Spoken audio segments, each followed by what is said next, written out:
terceiro ano, vamos iniciar então a nossa aula de História.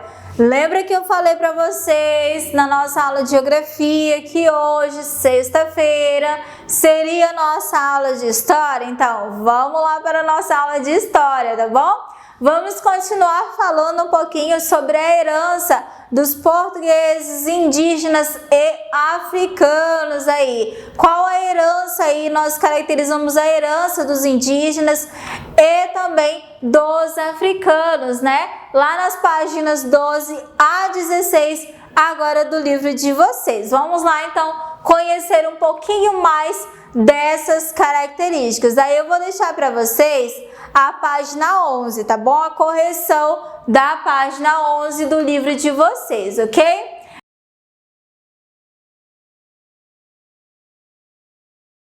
Heranças culturais. O que são essas heranças culturais? Nas florestas, nas cidades, no campo ou nas praias do Brasil, diferentes grupos de pessoas vivem de várias maneiras. Esses conhecimentos, costumes e tradições passadas de geração em geração formam aí heranças culturais da sociedade. E a gente caracterizou sobre as heranças indígenas, né? O que os indígenas deixaram como herança e ainda estão aí, né? Deixando muitos dos seus conhecimentos para nós. A gente falou aí da língua, né? Que esses povos nos deixaram. A herança dos portugueses. Qual foi a herança dos portugueses? O que eles deixaram para nós aí? A língua portuguesa, a religião também foi uma das heranças deixadas por esses colonizadores, né? E os africanos? Qual foi a herança que os africanos deixaram para a gente, professora? Como é que nós podemos saber qual foi aí a herança, o que eles deixaram aí como cultura deles? Olha só, acompanha a leitura aí. Que por mais de 350 anos, os africanos trazidos ao Brasil foram a principal força de trabalho nas plantações de cana-de-açúcar, na produção de açúcar e nas minas de ouro. Eles também trabalharam nas fazendas de café e nas cidades. Muitos africanos e seus descendentes trabalharam como escravizados até 1888, quando a escravidão foi abolida no Brasil e essas pessoas se tornaram livres, né?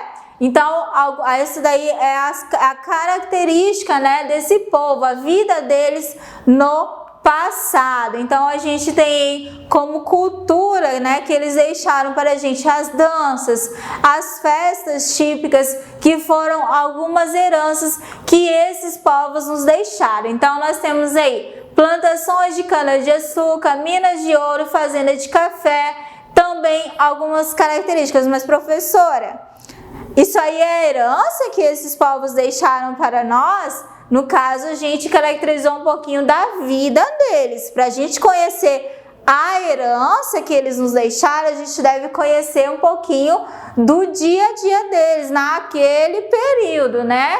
A vida deles. Então, eles trabalhavam nas plantações de cana-de-açúcar, trabalhavam nas minas de ouro, trabalhavam nas fazendas de café e também nas cidades, né? Nas cidades, eles trabalhavam como que comerciantes e eles eram chamados de quê? Escravos de ganho, né? Então eles trabalhavam nessas áreas. Então, como cultura que eles nos deixaram foram basicamente aí nós temos as festas, as tradições aí culturais que esses povos traziam para nós, né? Aí ele vai caracterizar para vocês também o outro conhecimento aí, que os africanos e seus descendentes não aceitavam pacificamente o trabalho forçado e os maus tratos a qual eram submetidos. Como forma de lutar e resistir à escravidão, incendiavam as senzalas onde dormiam e fugiam para os quilombos. Então, o que caracteriza os quilombos? O que são os quilombos? A gente já aprendeu, né? O que são quilombos lá em História e Geografia de Rondônia, que são locais, né, onde, no caso, a História e Geografia de Rondônia não, a gente aprendeu, no caso, o que são quilombos na nossa disciplina de História, né? Quilombos são locais onde eles viviam o quê? Refugiados, as pessoas ficavam refugiadas. Além dos africanos, nos quilombos, eles podiam viver, nos quilombos também podiam viver indígenas e pessoas livres. Palmares, em Alagoas, foi o maior e mais conhecido quilombo, durando cerca de 100 anos. Zumbi, último líder da resistência negra, nesse quilombo foi morto em 1695, no dia 20 de novembro. Em homenagem a Zumbi, a data foi adotada no país como Dia da Consciência Negra, né? A luta, a resistência aí à escravização. Então, só para a gente conhecer, o quilombo eram locais de abrigo para os refugiados, tá bom? Eram locais de abrigo para os refugiados, ok? Então, aí, algumas culturas, né, no cotidiano do Brasil. Os africanos de diversos grupos étnicos trouxeram sua cultura, sua língua, sua religião e seu modo de viver ao Brasil. Nessas terras manifestavam-se por meio de danças, cantos, alimentação, palavras gestuais, influenciando a cultura brasileira até na atualidade, até nos dias de hoje, né? A cultura deles ainda favorece. Então, tudo isso daí eles deixaram para a gente, só para o conhecimento de vocês, tá bom? Então, finalizando o nosso conteúdo de hoje, como prática para casa, vai ficar as páginas 16 e 17 do livro de história de vocês, tá bom, meus queridos? Por hoje é só, muito obrigada e até a próxima aula.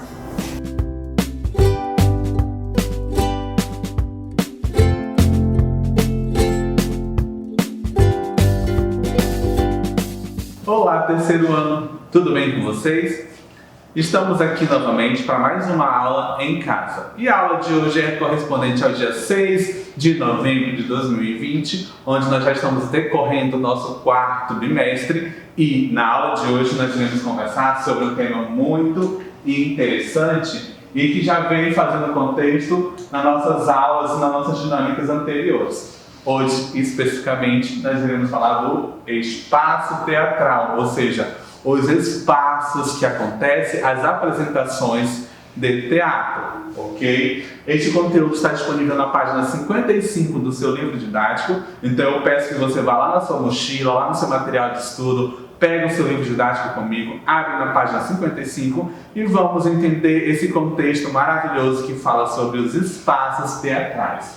E eu abro o nosso slide com uma imagem de um espaço teatral muito famoso, um palco teatral, né, onde nós temos aí o palco, as poltronas para a gente sentar e apreciar todo o contexto de uma apresentação de uma peça teatral. E este espaço teatral se classifica em vários outros tipos de espaços e a gente vai conhecer algum desses espaços na aula de hoje, certo? Então, vem comigo e vamos viajar nesse mundo maravilhoso que é o mundo teatral e a gente vai conhecer os espaços a quais as apresentações teatrais podem estar presentes, tá? Então, o espaço teatral ou edifício teatral é nada menos que o espaço físico, ou seja, a construção física a qual o teatro pode ser apresentado, ou seja, uma peça de teatro é apresentada. Então, nesse espaço físico onde o teatro, a peça de teatro pode ser apresentada, a gente chama de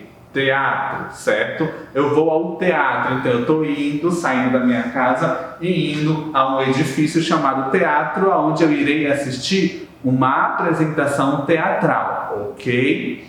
Então vamos entender. Esses espaços teatrais, eles têm uma arquitetura variada, ou seja, uma construção diferenciada, um modelo diferenciado, tá? Então nós temos vários tipos de espaços onde pode ocorrer apresentações teatrais, eles são classificados de algumas formas arquitetônicas. O primeiro que nós vamos falar é o teatro de arena. Como é que é esse teatro chamado teatro de arena? Nós temos aqui uma imagem ao lado do interior do Teatro Paiol, lá em Curitiba, Paraná, que exemplifica um teatro de arena. Quando a gente fala de arena, a gente fala de um espaço circular, ou seja, um espaço que tem um grande círculo. Esse círculo é aonde vai ser o palco teatral, onde as arquibancadas, onde o público e o espectador vão estar em volta a este círculo para apreciar a apresentação teatral, tá? Ele pode ser em forma de círculo ou semicírculo, onde as cenas são vistas de vários ângulos. Então, os artistas ficam no meio desse círculo e o público fica em volta desse círculo em diferentes ângulos, visualizando e assistindo a apresentação teatral. É como se eles estivessem no picadeiro de um circo, onde lá no centro a gente tem a arena, onde tem os palhaços, onde está acontecendo toda a apresentação, e eu estou aqui na arquibancada que contorna todo aquele picadeiro onde eu vou assistir a apresentação teatral, certo? Então, o teatro que se organiza em um círculo ou semicírculo, onde o palco fica no centro e as pessoas ficam ao redor assistindo, eu chamo de teatro de arena. Eu tenho o segundo tipo de teatro, que é chamado de palco italiano, que é o primeiro que eu apresentei lá na abertura da nossa aula de hoje. O palco italiano, ele tem um palco, basicamente, que fica lá na frente, é como se eu tivesse uma caixinha de sapato, e lá na beira, na polpa da caixa de sapato, eu tenho um espaço que eu chamo de palco, né? Um palco quadrado, totalmente quadrado, tá? E ele fica numa posição muito baixa, o palco fica lá embaixo, e as arquibancadas ficam em forma de sequência crescente, de baixo para cima, tá? A gente tem como se fosse descendo como é que eu posso dizer? Uma rampa descendo, onde fica todas as cadeiras e o palco fica lá embaixo. Nesse contexto chamado de palco italiano, o público fica de frente para o palco, somente para o palco. As laterais não tem cadeiras, é somente de frente. É como se eu estivesse em uma sala de aula, onde eu tenho lá na frente da sala de aula, eu tenho um quadro, que seria o palco, certo? Onde esses artistas estariam apresentando. E da frente para trás eu tenho em forma de rampa, cadeiras que vai de baixo para cima, tá? Em ordem crescente, para visualizar o que está acontecendo. É como se eu estivesse organizado dentro de uma caixa, tá? Uma forma de espécie de caixa. É o que eu apresento nesta imagem aqui do palco italiano. E é nesse espaço, tá, que se também apresentam algumas peças teatrais. Palco italiano. Nós temos sala multiuso. O que seria essa sala multiuso? Que seria outro espaço que também acontece apresentações de peças teatrais, tá? Esse espaço multiuso não tem uma forma fixa, ele pode ser de diferentes formas, tá?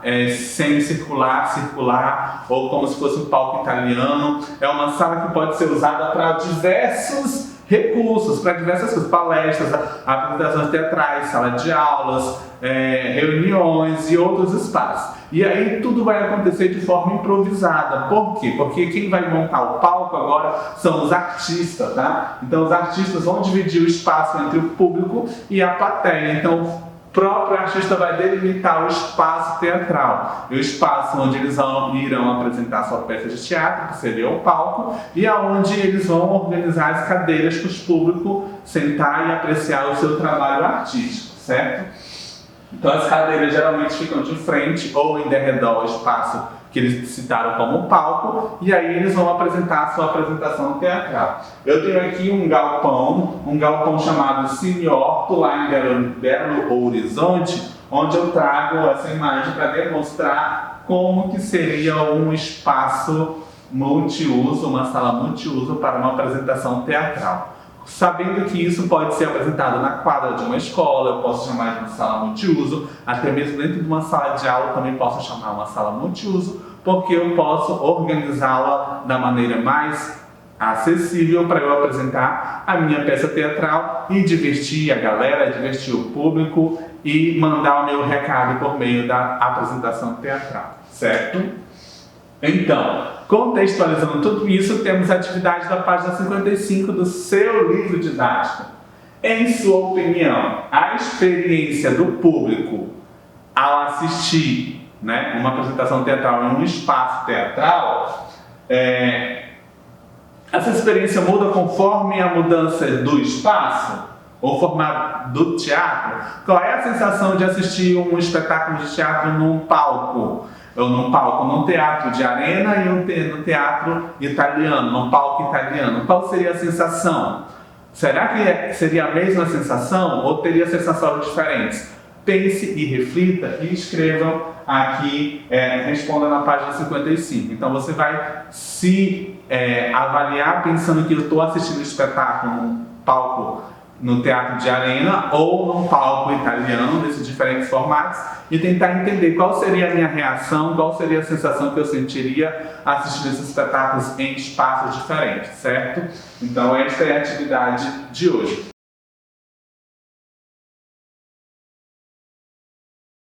E aí eu te espero lá no plantão de Tira Dúvidas para a gente responder e para mim saber o feedback dessa atividade. Por hoje, nós iremos ficar por aqui. Estou morrendo de saudade de vocês e espero vê-los brevemente em sala de aula para a gente discutir, para a gente brincar e para a gente fazer artes junto. Beijinho e abraço e tchau, tchau. Fique com Deus.